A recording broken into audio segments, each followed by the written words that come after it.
The president's policies are not about immigration, it's about ethnicity and racism. Second of all, there is no emergency at the border. It's a mythology of the president, not a reality. The idea that they are being sent home by this guy and they want to do that, they're sitting in squalor on the other side of the river.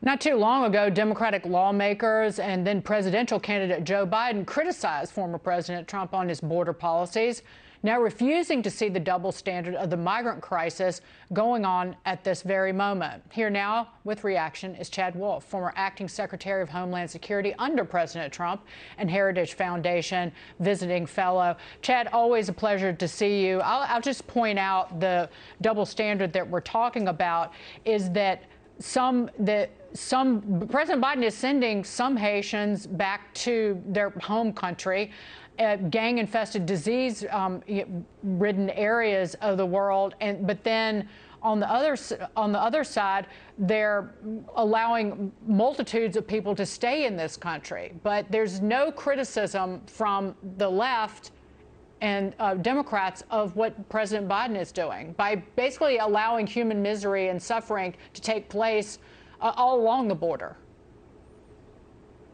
Well, I think you're exactly right. The silence by the left throughout this ongoing crisis that we see at the border, and particularly over the last several days with the scenes coming out of Del Rio, is just startling. As you indicated, in 2019 and 2020, we had dozens of congressional Democrats down at the border. I don't think there's hardly been one of them that have visited that border in the last several days. And so the hypocrisy has been ongoing now for 7.5 months, but it's really taken root over the last several days and weeks there specifically in Del Rio. And I think what they are finding is that the innovative approaches that we put in place, that we delivered to them, we gave them a playbook that they dismissed on day one of this administration, they're slowly realizing they all worked. They all worked. They kept a crisis at bay, and they are slowly having to implement each one of those as the crisis grows further and further out of control.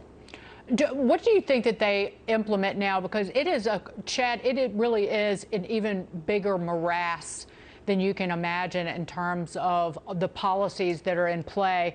So the vast, and Dan McLaughlin in the New York Post wrote about this today, the vast numbers of unaccompanied children and arrivals from Central America are allowed to stay here. The Supreme Court ordered that the Remain in Mexico policy should stand, but then Biden said, well, wait, now Mexico isn't cooperating with us. You have the issue of the unaccompanied children, that Biden told the Border Patrol to stop sending them back. And in the meantime, Biden has kept deporting Haitians without a hearing and sending some of these individuals going back to Haiti, and they haven't been there for years. They've been in places like Brazil and Chile. How do they right-size this? Well, it's very difficult to do that when you're in the middle of a crisis like they are now. You spend the majority of your time simply trying to manage it, and so they're having to manage it and solve it all at the same time. They should have been taking a number of these dramatic initiatives 3, 4, 5 months ago when they saw these numbers continue to build upon themselves, and they took very little action. They keep talking about a strategy. It's not working. You need to change your strategy if it's not working and it's not producing results at the end of the day. They need to reinstitute MPP. You need to have some leverage over Mexico. We saw that. President Trump did that very effectively. Again, it's another playbook that they can use if they want to. They need to engage with the Northern Triangle. They need to engage with other countries around the world to stop the flow at the origin before it ever makes it to our border. But then it becomes messaging and it becomes policy. We heard about migrants being flown back to Haiti. Very few of them are actually being repatriated back to Haiti. If you're a minor or a family, you're being released into the country. The migrants know that, the immigrants know that, and they are telling their friends and family that, and that's why we continue to see the numbers that we see today.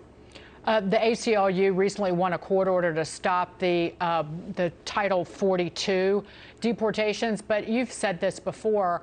These families were not being deported under that. They were not being sent back. They were being allowed into the country. The vast majority of people are being allowed into this country, even under that. This is under Biden, and this is based on the COVID pandemic.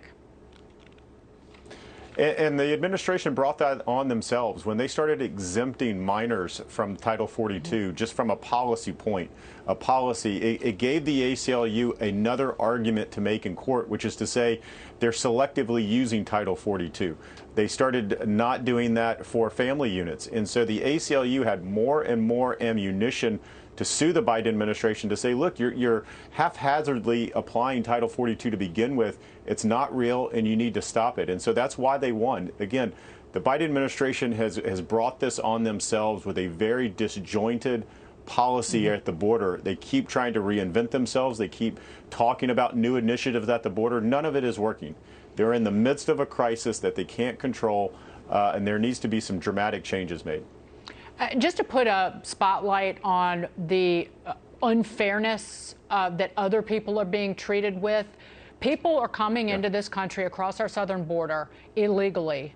They're not allowed to be here, but they get to stay here, period, under President Biden's policies, or lack thereof.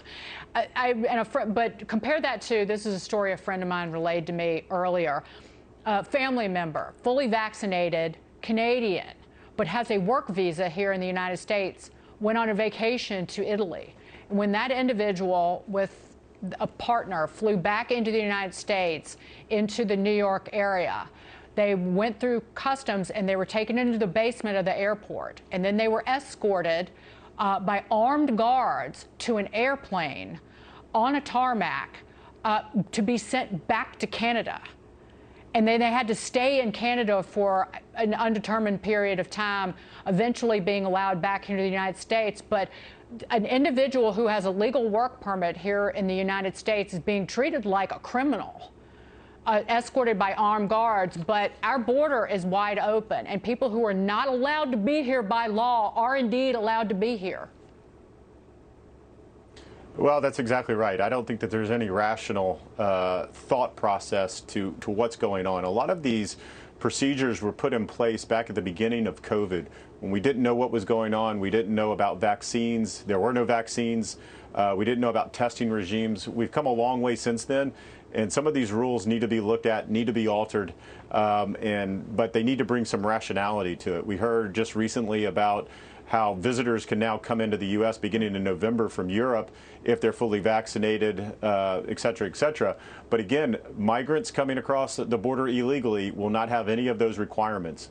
So you can fly from Mexico City. If you want to fly from Mexico City to Houston, you have to be fully vaccinated. You got to show the proof of that. But if you want to walk across that border, you don't have to have any vaccine at all. And it makes no logical sense. No, it was an individual who had what I was talking about, an individual who had a legal right to be here in the United States, had a work permit, was treated like a criminal, held for hours, underground, frightened, surrounded by armed guards. And then the people who don't have a legal right to be here in the United States, well, it's come on down and come on in. Final word, Chad, before we go. Two different standards, obviously, that need to be rectified, and we need to work through that. The Biden administration needs to work through that. There should not be two standards, one for folks that are legally allowed to work, to stay and to visit here, and then one for those that choose to enter the country illegally. Actually, the ones that choose the country illegally should have more of the onus on them to prove that they've been vaccinated, they've been tested, and they're safe to enter. Chad Wolf, thank you, sir.